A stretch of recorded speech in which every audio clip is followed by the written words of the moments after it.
स्वागत है आप सभी का हमारे इस यूट्यूब चैनल में। तो आज की वीडियो में देखेंगे 9 क्लास बोर्ड एग्जाम का 2022-23 का पेपर 3 सोशल साइंस और संस्कृत जिसमें रहेगा। ठीक है, तो बाकी पेपर 1 और 2, पेपर 1 और 2 में क्या था, हिंदी इंग्लिश। पेपर 2 में मैथ और साइंस था। सभी का सॉल्यूशन आपको अपलोड कर दिए हैं, तो ना देखो तो देख लीजिएगा, प्लेलिस्ट बना हुआ है क्वेश्चन पेपर करके। ठीक है, तो चलिए शुरू करते हैं। यहाँ पे सोशल साइंस का सॉल्यूशन और कैसा कैसा क्वेश्चन आएगा सोशल साइंस में, किस चैप्टर से कितना क्वेश्चन है उसको ध्यान रखना है।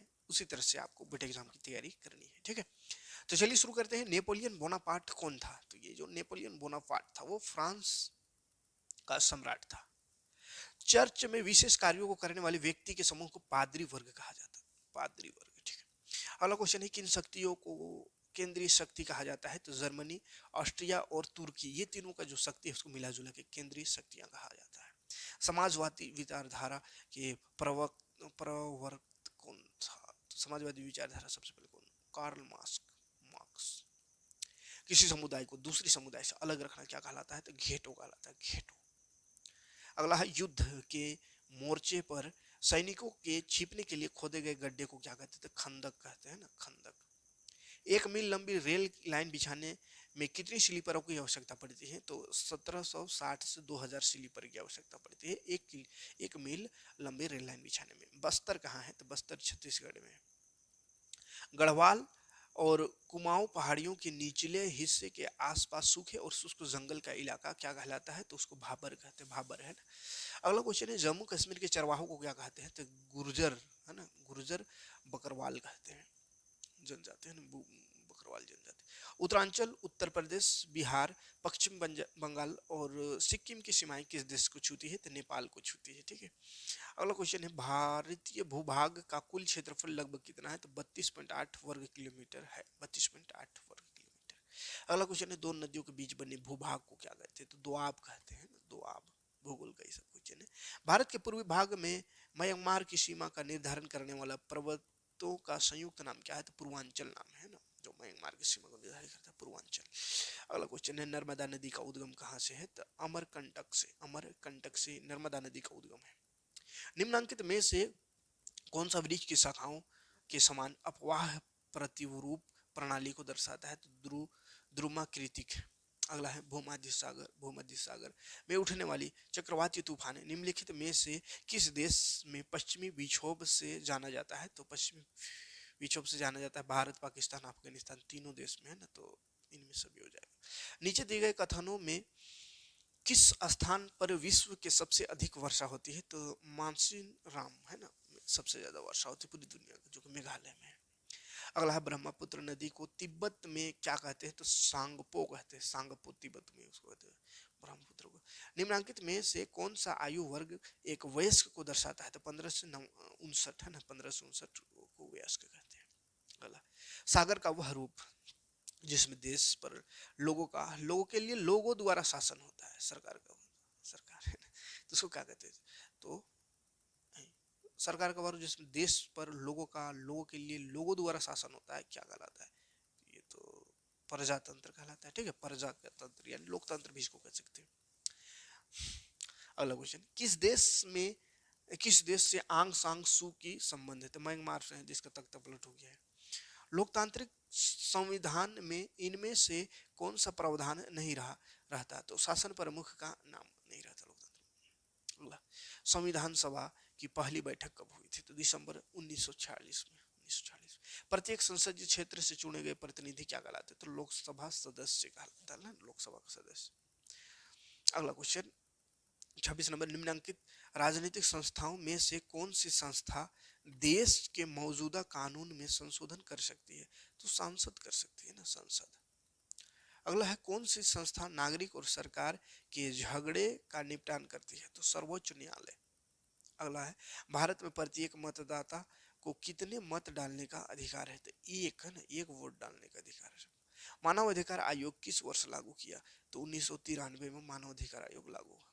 किस अधिकार को मौलिक अधिकारों की सूची से हटा दिया गया? तो संपत्ति के अधिकार को मौलिक अधिकार की सूची से हटा दिया गया। किस खाद्य फसल का उत्पादन हरित क्रांति का कारण बढ़ा? तो चावल और गेहूं का उत्पादन हरित क्रांति से बढ़ा था। ठीक है, चावल का। प्रश्न बनाएंगे। भारत में आधुनिक कृषि सर्वप्रथम कहाँ प्रारंभ की गई? तो आधुनिक कृषि भारत में पंजाब, हरियाणा, पश्चिम और उत्तर प्रदेश में की गई। ठीक है। भारत में बेरोजगारी अधिक होने का मुख्य कारण क्या है? तो भारत में अशिक्षा भी है, अस्वास्थ्य भी है, गरीबी भी है, यही कारण है बेरोजगारी का। अर्थव्यवस्था का कौन सा क्षेत्र सबसे अधिक श्रम खपाने वाला क्षेत्र है? तो कृषि क्षेत्र सबसे ज्यादा मजदूर, सबसे ज्यादा श्रम इसी में खपता है। हम भी किसान हैं, पता है। किस प्रकार की जनसंख्या अर्थव्यवस्था की परिसंपत्ति है? तो शिक्षित और स्वास्थ्य जनसंख्या अर्थव्यवस्था की सबसे बड़ी संपत्ति है। अगला प्रश्न 36 नंबर, NFWP NFWP का पूरा नाम क्या है? तो राष्ट्र कार्य के बदले भोजन योजना।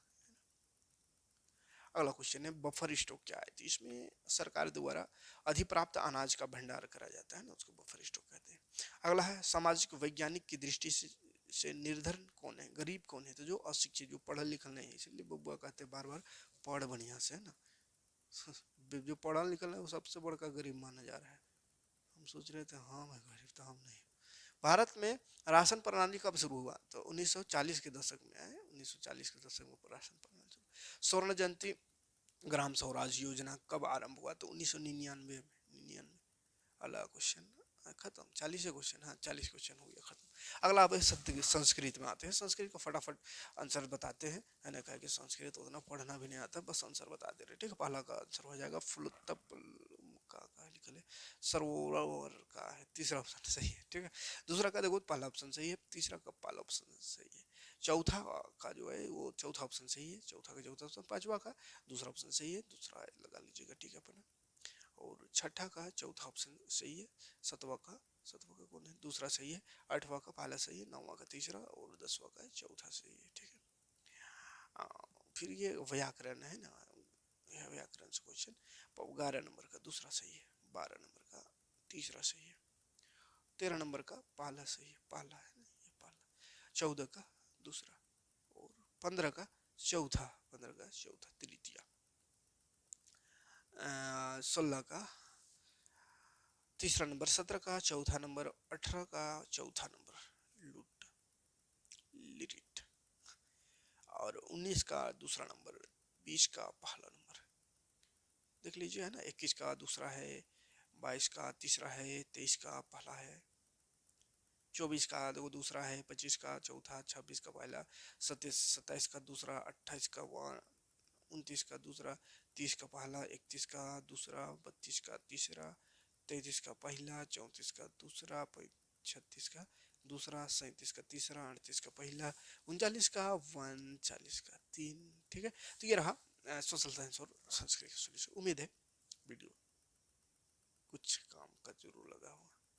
अच्छा लगा तो लाइक और कमेंट करिएगा। मिलते हैं नेक्स्ट वीडियो में। थैंक्स फॉर वाचिंग, जय हिंद, शुक्रिया। तो अब ये क्वेश्चन सब खत्म हो गया, बोर्ड में पढ़ाना शुरू करेंगे साइंस मैथ। ठीक है, घबराना नहीं है।